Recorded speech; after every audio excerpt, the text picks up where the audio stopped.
আসসালামু আলাইকুম।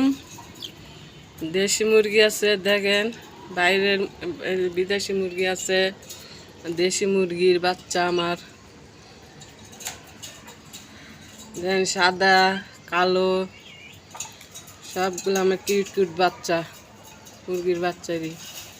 তো দোয়া করবেন সবাই আমার মুরগির বাচ্চাগুলোর জন্যে, সুস্থ যেন থাকে, ভালো যেন থাকে। এই যে দেখেন পানি খাইতেছে, দুপুরতে পানি দেওয়া হয় না। আর ওই যে আগের 4টে তো দেখাছিলাম, তার মধ্যে ওই যে এই দুইটাই যে মানে ছোটো বাচ্চাদের ঠোকর মারে, এই জন্য ভিতরে আটকাই থুইছি। আর দুটা জব করে ফেলাইছি আমরা। আর এই যে একটা কালো মোরগ, সাদা মোরগটা করে যে এই সাইড আছে দেন, এই যে একটা সাদা মোরগ, ওখানে একটা কালো মোরগ, আর মোরগ কই। আপনারা আমার বাচ্চাগুলোর জন্য দোয়া করেন, মুরগির বাচ্চার জন্য। আমার বাচ্চাই বলতে আমার মুরগির বাচ্চা এদিকে আবার খাইতে আইছে, আবার হাত ঠুকুর মারে, আবার খাইছিস না? হ্যাঁ, এই যে খামন কতটি পড়ে রয়েছে। হ্যাঁ, এক একজনের গিলা টন টন করতেছে, তাও মানে ঠুকুর মারে হাতে।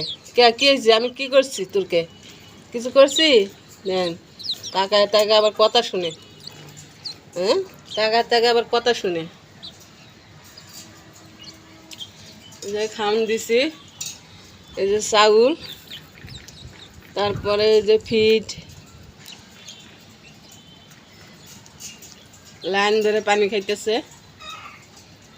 খাও পানি খাও।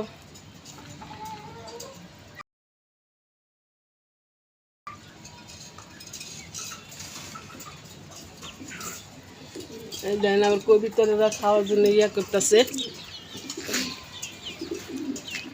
এদিকে চাউলগুলো থুইছে, এই যে চাউল, তারপরে এই যে চাউল, আর হলো কি ডাল দিছি, মুসুরির ডাল। এখন এই যে কবিতর, যে ওটা বাবু দিব কয়দিন পর। আর এখানে দুইটা, আর এখানে মুরগি আমার। কি খিদা লাগছে তোমাদের?